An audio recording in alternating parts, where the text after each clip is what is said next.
I give the call to the member for Cunningham. Thank you, Deputy Speaker. Deputy Speaker, this week is a year since the Abbott government was elected, and what a dismal year it has been for millions of Australians. For millions of Australians.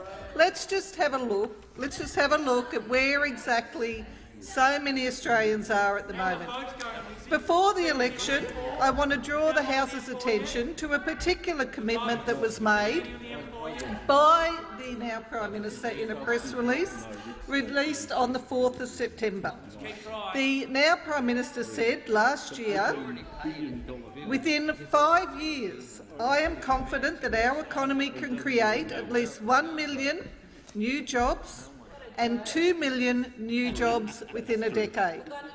If we look, as the member for Grayndler has been pointing out in his MPI, the commitments that were made in the infrastructure sector and the complete and total failure of those opposite to meet the commitments that were made before the election.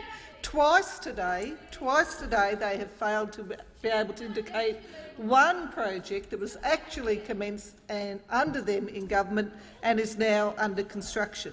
Let me take members to the reality of what's happened in the employment sector, and then I want to particularly touch on my own portfolio area of vocational education and skills. What we've actually seen is unemployment now having risen to the highest level it has been in a decade.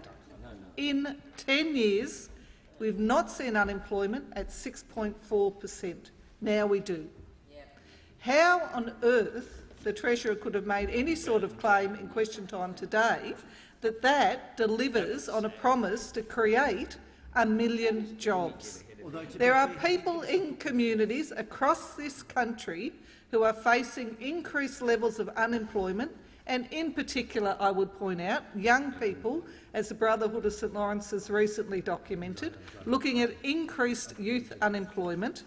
How on earth they could take any comfort from a government that promised $1 million jobs before the election and now thinks that having the highest level of unemployment in a decade is a good outcome, I do not know. It is now, I have to point out, the case that they are putting increasing expectations on people who are unemployed at the same time as they slash and burn the programs that actually provide the pathway to people to get into jobs. If we look in the area of programs like Youth Connection and Partnership Brokers, both well regarded. I'm sure there are many of my colleagues opposite who avoid people in their electorate who were running those programs like the plague because they know that they were effective, well-designed programs delivering real pathways into jobs, slashed in the last budget. Today I had the opportunity with the Leader of the Opposition to visit some apprentices at CIT at Fish Week, with the member for Canberra as well. Those at that place, we met a lot of apprentices who were studying in first, second and third year of their apprenticeship. Around about 20% of them mature age apprentices who were actually retraining and looking at changing their long-term job future. Those apprentices have seen $1 billion ripped out of the support that's provided to themselves and future apprentices in the last budget. $1 billion with no replacement and no view for a future of supporting apprenticeships. I want to just indicate that a significant part— I'll go through it for the member opposite. It's not true. You're saying to me there wasn't $1 billion in the budget taken out of apprenticeship programs. Okay. Well, I'll outline for the member of the opposite what exactly you did. $20,000 loan. I'm sure apprentices are so thrilled. Let me tell the member opposite. You abolished the tools for your trade. Order. So the member, the member for Cunningham, please. The member for Lindsay knows that she wishes to interject. She should be in her seat. The member for Cunningham has the call. Stop encouraging the member to make a fool of herself as well, Deputy Speaker.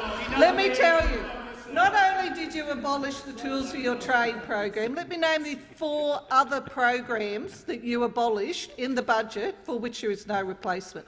Number 1, the Access to Apprenticeship program.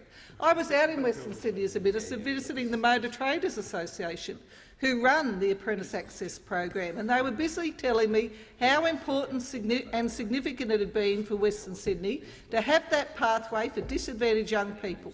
Apprentice Mentoring program abolished Apprentice to Business program, helping them to establish small businesses, abolished. And the The Access program, member's all time abolished has expired. on your watch. Give the call to the member.